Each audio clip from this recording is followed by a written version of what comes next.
Hi, it's a real privilege to be here, to be part of the festival, and to get to announce Best Horror. We, with the judges, felt that this film, it felt fresh, it was original, it was dynamic, but mainly because it tapped into something that has always been there, but we were never able to put a name to it. Well, these filmmakers have, and that name is Pareidolia.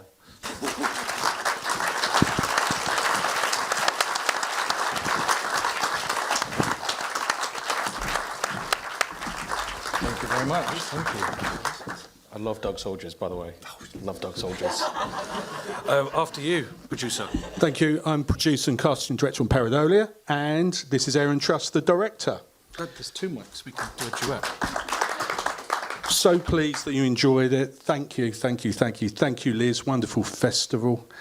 And we had such a wonderful cast. Yes, we did, yes. I'll let you talk about the cast because that was your doing, so...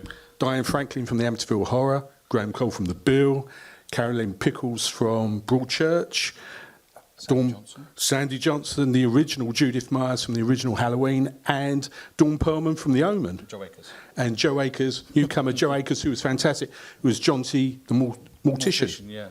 Fantastic. And I just want to say a big thank you to the Cumber team. Some of them are here tonight.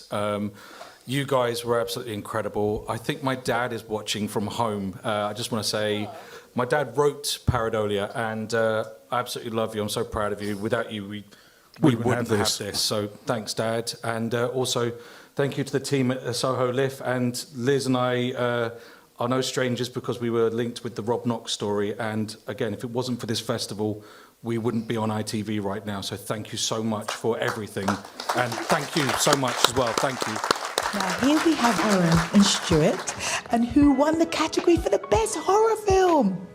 Well, I know, right? Listen, I'm not into horror films. I always feel very, very, I wouldn't even say the word fearful, but you kind of like, I'm always wondering if it's going to play on my mind. That's the right word. Give you the right nightmares. No, the wrong nightmares. This is true. Yeah. Tell me something. Is this something that your film, would you say, definitely does? It's a ghost story, really. Has never been tapped in before. Pareidolia hasn't, but not showing too much my age, but I was into the old 80s slashers, American stuff, and there's a lot of homages to that, and that's why our cast is made up of Diane Franklin from the Amityville Horror, Sandy Johnson from the original Halloween, who was Judith Myers in the original Halloween, and I've seen all of these. This is the thing. I have watched them, but I'm just like, I watched them, but I don't want to. Oh, you don't want to. Well, the co-founder of my company, Misty Moon, was Adrian King from Friday the 13th, the original Final Girl. I remember Friday the 13th. Well, she was the lady that chopped off Mrs. Voorhees' head. But we've even got a bottle of her Camp Crystal Lake wine in there. So there's loads and loads of homages throughout the film. Awesome. And you are actually one of the, I'm the producer and casting director. I cast it. Awesome. Okay, we're going to hear more from you shortly. And yourself as well, Aaron. Yeah. What part do you play in this? I'm the director, and I was the editor on the film as well. And so it's been an absolutely amazing time working with Misty Moon and Cumber Films, and we've just had an absolute barrel making this film and trying to make it as scary as possible, really. So it's right up your street. I think you should check it out. I think you should go and watch this right now. No, the truth is, I genuinely do.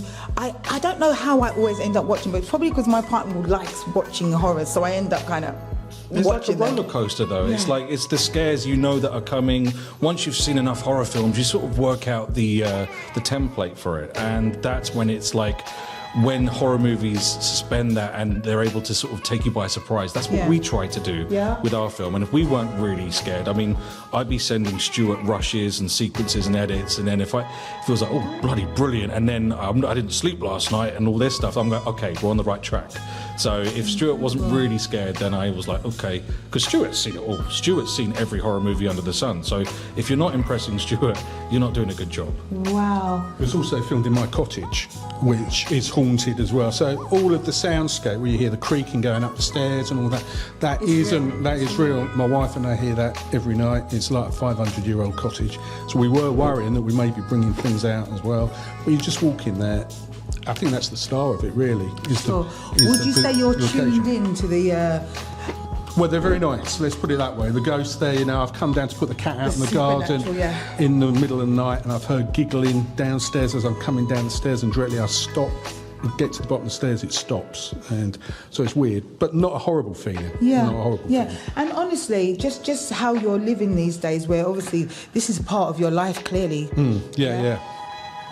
Would you change it? In No. other words, do you enjoy the environment? Well, I've honestly? been there 4 years. We've been there 4 years now. And the guy that we bought it off before, first thing I said to him was, for a place to sell, it's got to be haunted. And all he said was, well, as long as you're a nice person, then it's nice. And we've had no problems. So The toilet, the walls are dripping blood. But as long as you're nice, it's all good. Don't worry about that. talking about blood as well, with this film, we did it more for the John Carpenter. It's not blood, gore, or anything. There's just bits there that you see. Yeah. You let your imagination work with it. I think the producers didn't want any blood on the cottage floor, so we were like, how do we do this without blood? But then, to be fair, it worked out just the way we wanted it but to. Clearly, I mean, you have won an award for this. You must be really proud of yourselves, guys. Oh, we're super chuffed. I mean, it's great to see a horror film. I mean, we both love ghost stories as well, so it's nice to have something that lets the audience walk away and go, oh, because we have taken something. I mean, Pareidolia itself is the meaning of when you see faces and objects, and you know, you see it on cars and clouds and things like that. But we take a very sinister turn with the phrase, with the word. Sorry. Okay. And oh my God, what's that behind you? For that one. I did. I was like, I like the way she left us there as well. Like, But anyway, last but not least, what about Dad? How does Dad fit into this? Your dad? My dad. Yeah. His dad. Okay. Yeah, my dad, Stuart, was looking for a story, a very short story, and I approached my dad, who's a writer. He's got a novel out called Gape. Sorry, I can't even concentrate. We fry and smell all the time. Go on. But my dad wrote the script for it, and it was an absolute amazing time working with him on the. You're still terrified, aren't you? Go see Pareidolia. Listen, this is Stuart. This is our job, you know, to frighten people. And you've it done a works. really good job. Listen, this is Aaron, this is Stuart. They won the best horror, and I see why. So, yeah, I'm sure you'll see them in the near future, because this is clearly not the end of them. This is just the beginning by the sounds of it. Boom. Aaron and Stuart, thank you. Thank you. Thank you. Come here. Awesome. There's nothing there. There's nothing there. Oh.